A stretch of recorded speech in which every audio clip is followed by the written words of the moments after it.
Minuman mana yang kafeinnya paling tinggi? Secangkir teh atau secangkir kopi? Daun teh kering mengandung kafein yang lebih tinggi dari biji kopi ternyata. Tapi secangkir kopi rata-rata berisi sekitar 3 kali lebih banyak kafein daripada secangkir teh karena lebih banyak biji yang diperlukan untuk membuatnya.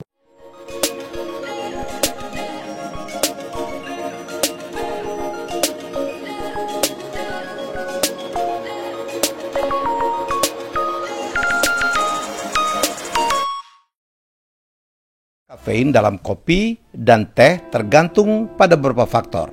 Semakin tinggi suhu air, semakin besar kafein yang diekstrak dari biji kopi atau daun teh. Espresso yang dibuat dengan uap bertekanan berisi lebih banyak kafein daripada kopi seduh.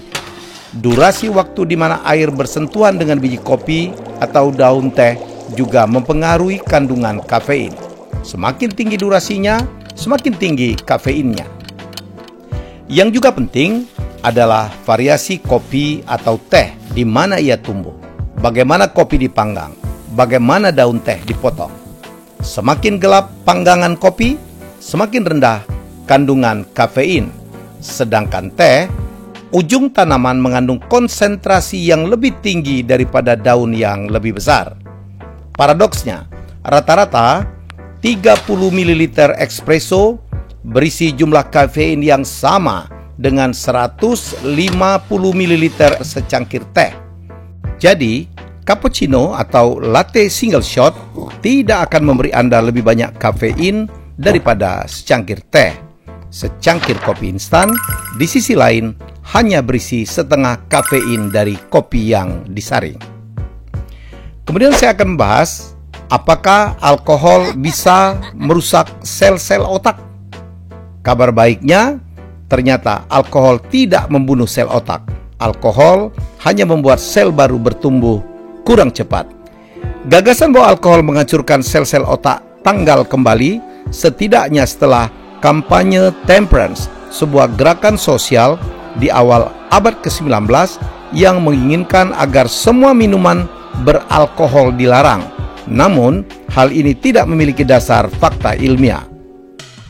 Sampel dari pecandu alkohol dan non-alkoholik tidak menunjukkan perbedaan yang signifikan baik dalam jumlah keseluruhan atau kepadatan neuron antara dua kelompok. Banyak penelitian lain telah menunjukkan bahwa minum dengan kadar yang cukup sebenarnya dapat membantu kognisi. Sebuah studi di Swedia menunjukkan bahwa lebih banyak sel otak tumbuh pada tikus yang diberikan alkohol. Penyalahgunaan alkohol menyebabkan kerusakan serius, tidak sedikit ke otak, tetapi tidak ada bukti bahwa masalah ini berkaitan dengan kematian sel. Lebih mungkin bahwa alkohol mengganggu proses kerja otak.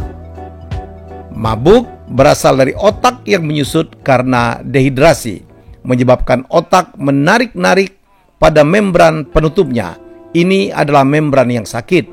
Otak itu sendiri tidak merasakan apa-apa, bahkan jika Anda menusuk pisau di dalamnya. Berikutnya saya akan bahas apa sih yang diminum lumba-lumba? Jawabannya, ternyata lumba-lumba tidak minum sama sekali. Dolphins atau lumba-lumba adalah seperti binatang di padang pasir, tanpa akses ke air tawar sebenarnya.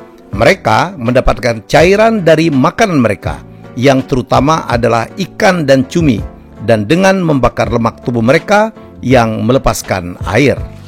Lumba-lumba sebenarnya adalah sejenis paus. Paus pembunuh adalah anggota terbesar dari keluarga lumba-lumba. Nama mereka adalah pembalikan dari kata aslinya yang berasal dari bahasa Spanyol, Asesina balenas, yang berarti pembunuh paus.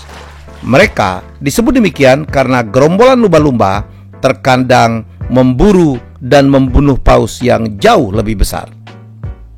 Lumba-lumba memiliki hingga 260 gigi, lebih dari mamalia lainnya. Meskipun demikian, mereka menelan bulat-bulat ikan yang dimangsanya. Gigi mereka digunakan semata-mata untuk menangkap si mangsa.